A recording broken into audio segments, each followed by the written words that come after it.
Okay, I constructed a triangle here. A little bit confusing at this point, but I want to highlight certain things for you. The length of this side over here is x. The length of this side over here is x.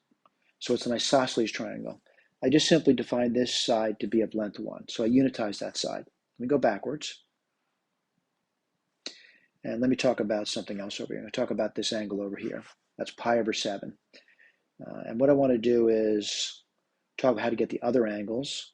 And it's an isosceles, so let's put this down over here. So it's going to be the sum of 3 angles. So I got pi over 7 plus the other 2 angles would be equal if it's isosceles. So theta plus theta, and that would equal pi.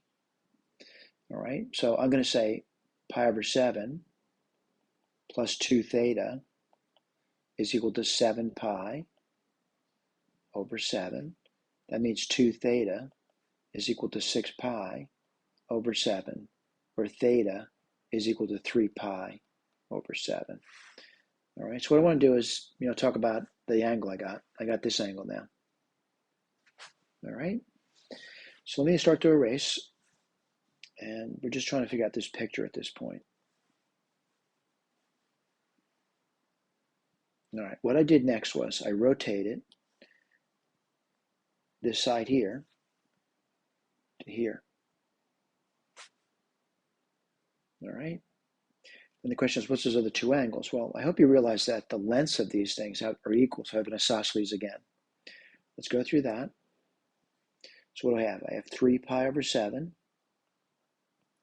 plus those 2 thetas again would equal pi. 2 theta, what's 7 pi? So 4 pi over 7. So theta would equal 2 pi over 7. So that's how I got these angles here. All right.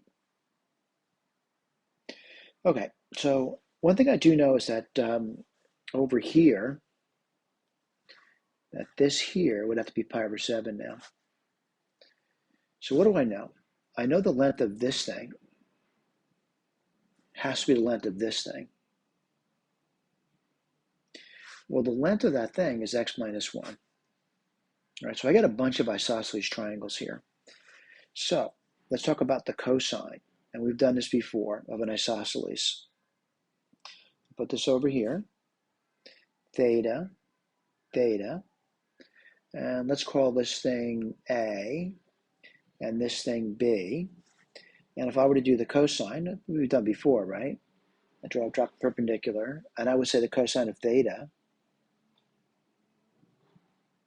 is equal to 1/2 of an A over the hypotenuse, which would be B. All right, so that's not so bad. Let's write that down. So the cosine of theta for an isosceles, we're looking at this over here now, would be A over 2B. Let's start writing these things down now. All right, so let's put the cosine of pi over 7. I'm kind of looking at that, and I got to look at my triangle. We've got the isosceles with the equal angle of pi over 7. So what's that going to be? That is going to be 1/2 of x. I'm looking at this over the hypotenuse of that, which would be x minus 1, times, let's do the cosine of 2 pi over 7. So I'm looking at that triangle now. What would that be? Looking at it, the base of that, maybe I should write that down. This base here is x minus 1, right?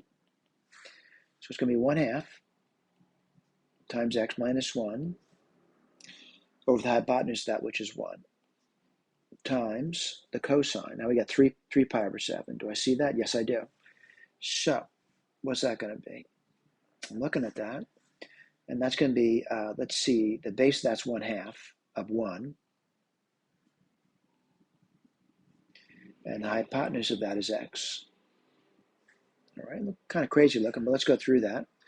And what do you get over here? You get x over 2 times x minus 1 times x minus 1 over 2 times 1 over 2x. What I'm going to do now is look at the cancellations and see what happens over here. And let's just take a look at that. Get my little red pen out. Certainly x minus 1 is a factor of top and bottom, that cancels. X a factor of top and bottom, that cancels. And what am I left off with? Let's take a look. I'm left off with, let's see, 1 on top, 2 times 2 is 4, 8 on bottom. So it is 1/8. All right? Thank you for paying attention.